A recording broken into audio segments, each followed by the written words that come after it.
उसने कोर्ट में आखिरी साइन करते वक्त सोचा था अब वो आज़ाद है, लेकिन उसे नहीं पता था कि सिर्फ 4 महीने बाद ही वो उसी इंसान को फ़ोन करेगी। तभी किसी ने पीछे से कहा, अब आप फ्री हैं, 10 लाख और हर महीने 10,000। पलक मुस्कुराई, अब मुझे किसी की ज़रूरत नहीं है। कोने में खड़ा विवेक बस देखता रह गया।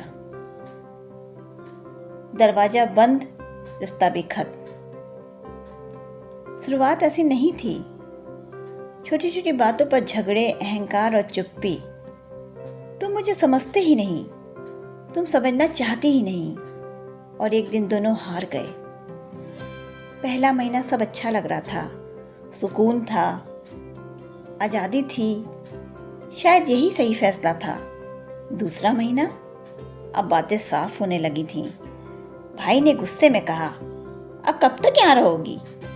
भाभी भी ताना मारने लगी। अब उसे समझ आ रहा था ये उसका घर नहीं है, बस एक ठहराव है। धीरे धीरे दिन बीतते गए, सब कुछ बदलता गया। बाहर के लोग भी फुसफुसाने लगे, यही है ना जिसका तलाक हुआ था? एक रात छत पर बैठी पलक रोते हुए सोच रही थी, पैसा मिल गया, आज़ादी भी मिल गई, लेकिन फिर भी ऐसा क्यों लग रहा है कि सब कुछ होते हुए भी मेरे पास कुछ नहीं है। मैं अंदर से खाली हो चुकी हूँ। अब उसे अपनी गलती समझ में आ चुकी थी। उसने कांपते हाथों से हिम्मत करके विवेक को फ़ोन किया। क्या हम एक और मौका दे सकते हैं? विवेक तो जैसे इसी पल का इंतजार कर रहा था। तुरंत उधर से जवाब आया, मैं आज भी तुम्हारा इंतजार कर रहा हूँ। और वो उसी रात उसे लेने निकल पड़ा। सुबह दरवाजा खुला, सामने विवेक था।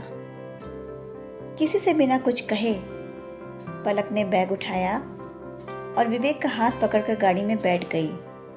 इस बार गाड़ी अपने घर की तरफ जा रही थी। दोस्तों, गुस्से और अहंकार में लिया गया फैसला उस वक्त तो हमें सही लगता है, लेकिन बाद में समझ में आता है कि हमने क्या खो दिया। मायका अपना लगता है, पर असली घर तो ससुराल ही होता है। और ये बात तब समझ में आती है जब बहुत देर हो चुकी होती है। मैं आपसे पूछना चाहती हूँ, आप क्या सोचते हैं इस बारे में? अपना जवाब हमें कमेंट्स में बताइएगा ज़रूर।